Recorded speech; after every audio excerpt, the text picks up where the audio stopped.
Imagine walking up to the airport security line with your carry-on, ready to fly, only for the TSA officer to inspect your state driver's license and pull you out of the queue. You are now caught in the new TSA ConfirmID system. To pass through security, you have to pay a $45 fee on the spot and submit to a biometric identity check. Right now, 5 to 6% of travelers are arriving at airports with non-compliant IDs. That translates to millions of passenger journeys every year derailed at the checkpoint. The time penalty often results in a total loss of the flight cost. Because verification adds 30 minutes to the screening process, flyers frequently reach their gates after the plane has departed, with no recourse for a refund. The architecture for this scenario was laid out back in 2005. The 9/11 Commission explicitly directed the federal government to establish strict, unified identity standards for anyone boarding a domestic commercial aircraft. The mandate targeted a specific gap in federal oversight. Before Real ID, state licenses were issued under 50 different sets of rules, creating inconsistent verification standards that were frequently exploited by counterfeiters. Full implementation was delayed repeatedly for nearly 2 decades. Then, on May 7, 2025, the TSA enacted full enforcement at all domestic checkpoints. The period of federal leniency is over, establishing a permanent legal baseline required to board an aircraft inside the United States. If you arrive without that verified ID, the mechanical hurdles start immediately. You must first pay the $45 fee through pay.gov, which covers a 10-day travel window for your round trip.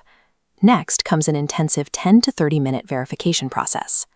TSA officers use biometric matching, like facial recognition or fingerprint comparison, to cross-reference your personal details against federal databases. Crucially, ConfirmID is not a guaranteed pass. If the algorithms fail to verify who you are, the TSA has the legal authority to deny you entry to the secure area completely. This protocol shifts a routine security checkpoint into an on-the-spot federal background investigation. If the system fails to confirm a match, the outcome is an immediate denial of entry. Verify your ID compliance in 3 seconds. A gold or black star means you are compliant. Federal limits apply means you are not. Watch for state anomalies. California uses a gold bear logo. Older Illinois cards lack a star entirely, flagging them as non-compliant. Many frequent flyers also fall into a trap regarding TSA PreCheck.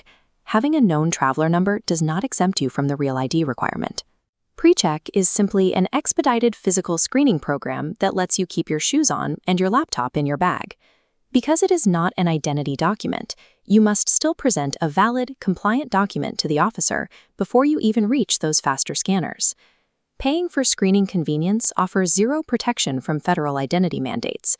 If your license falls short, the TSA accepts several free, federally managed alternatives. A standard U.S. passport, a wallet-sized passport card, an official military ID, or a global entry card will all bypass the $45 ConfirmID fee entirely. To permanently upgrade your state ID, you have to complete a mandatory in-person visit to your local DMV. You cannot handle this online.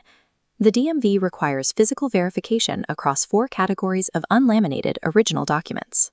You need proof of legal identity, proof of your social security number, 2 separate documents proving your physical residency, and a certified chain of name changes, if applicable.